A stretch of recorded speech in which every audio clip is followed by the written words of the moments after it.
Eso está prohibido. Nosotros abogamos pues por un régimen donde se respeten los derechos de todas las personas individuales, que ningún grupo pueda abusar de los derechos, que le pueda violar los derechos a las personas, ni siquiera una mayoría, porque una mayoría no tiene el derecho de esclavizar a un solo ciudadano, pero las mayorías sí han esclavizado a minorías en los mismos Estados Unidos. La esclavitud era aprobada por la mayoría. Quiere decir que no hay garantía de que la mayoría va a respetar los derechos individuales. Entonces, por eso establecemos esta cláusula en el proyecto, para que nadie pueda violar sus derechos. Todos tengamos que respetarnos unos a los otros y respetar nuestros derechos. En Guatemala hay una cantidad de grupos que tienen su propia legislación para tener privilegios. Eso se acabaría. Y por eso es que hay tantos grupos opuestos a Prorreforma. Porque los grupos que tienen privilegios exclusivos, que no son para toda la ciudadanía, no les parece que se eliminen los privilegios y que tengamos que vivir todos bajo las mismas condiciones. Los que tienen experiencia en leyes saben que hay dos grandes categorías del derecho, que son el derecho privado y el derecho público.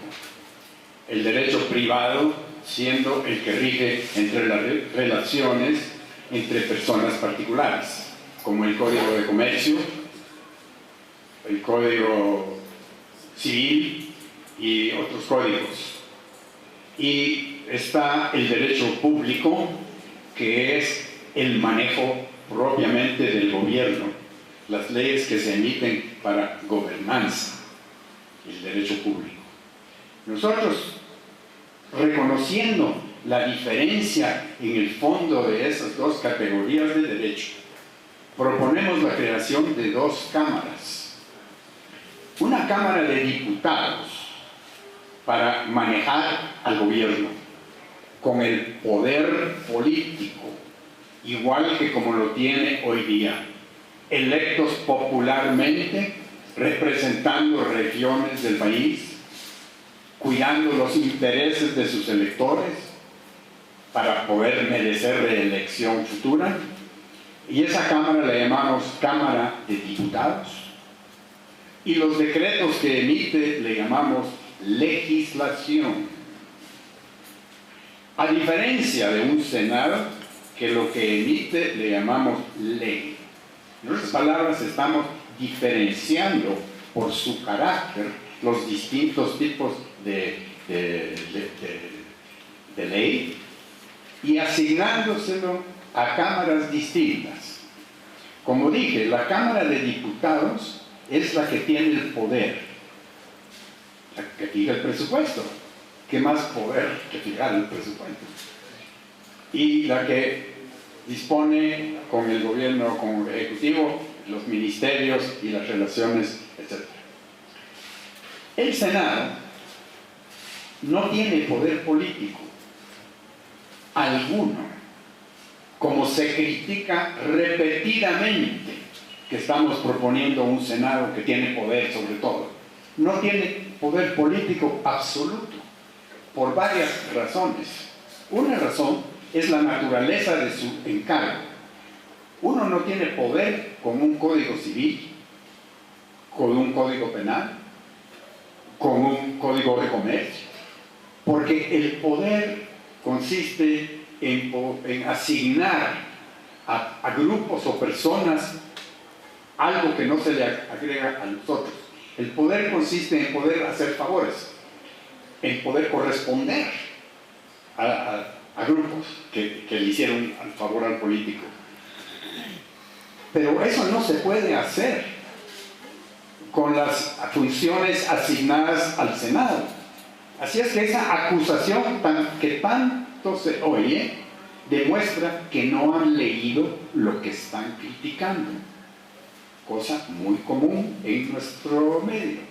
La gente critica sin haber leído, sin haber estudiado, sin haber ponderado, sin haber platicado, ya de antemano tiene su prejuicio y ahí va la crítica. Si leyeran el proyecto verían que el Senado no tiene poder alguno. Y eso es de intento. Eso no es casualidad, porque la naturaleza de su encargo son esas leyes con las cuales no se puede ejercer poder. El poder lo tiene la Cámara de Diputados y el Ejecutivo, y el Poder Ejecutivo. Los diputados serían electos en la misma forma, con algunas modificaciones, por ejemplo, que la mitad de la Cámara de Diputados es electa cada 2 años. Pero y algunas otras modificaciones que las vamos a acordar con el mismo Congreso, porque creemos que el número de diputados no debería estar creciendo toda la vida con el aumento de población, porque vamos a llegar a tener 1 millón de diputados. Eso queremos que se ponga un límite, que se diga tantos. Y en eso pues hay controversia. Nosotros consideramos 80, pero ya los diputados nos dijeron, no, 80 no pasa, porque no nos vamos a despedir nosotros mismos. Entonces, tiene que ser un número mayor. Y nosotros estamos dispuestos a acceder a eso, ¿verdad? Lo más controvertido... A ver, ya viene el tren. Ya vendría el tren si el gobierno no hubiera dejado que se perdiera el ferrocarril de los Santos.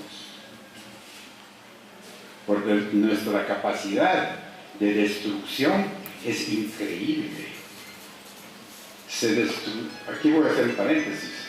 Se destruyó el ferrocarril de los Santos. Se destruyó el ferrocarril de costa a costa cuando lo tomó el gobierno. Se destruyó la generación eléctrica.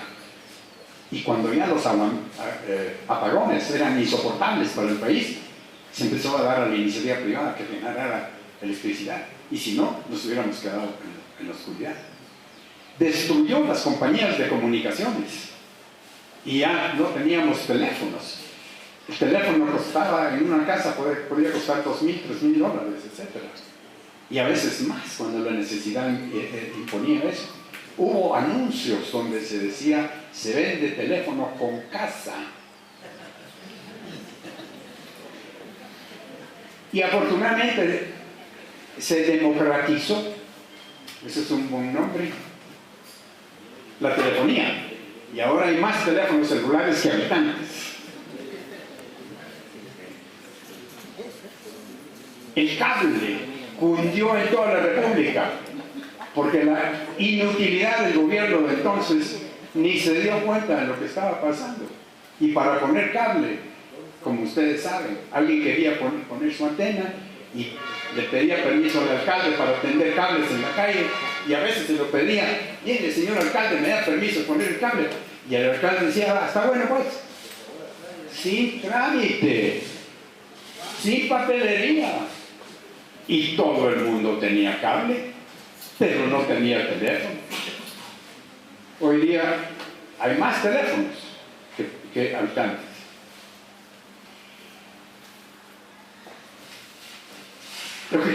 Lo que estaba ilustrando es la capacidad de destrucción que existe. Este es un país hoy día sin vías de comunicación. Trabajadores de la capital que viven a 15 kilómetros toman 2 horas. Se tienen que levantar a las 4 de la mañana para ir en una camioneta como sardinas a trabajar en la capital.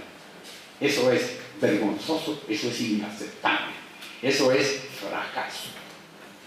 Ahora, ustedes han oído el dicho de Eisenhower, que dice, si seguimos haciendo las cosas en la misma forma, no podemos esperar resultados distintos.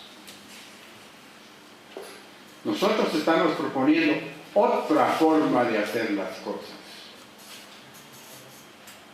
Y esta es una gran oportunidad para Guatemala que ojalá no la deje pasar. Porque representa la diferencia entre seguir pobres o levantar el nivel de vida de todo el país.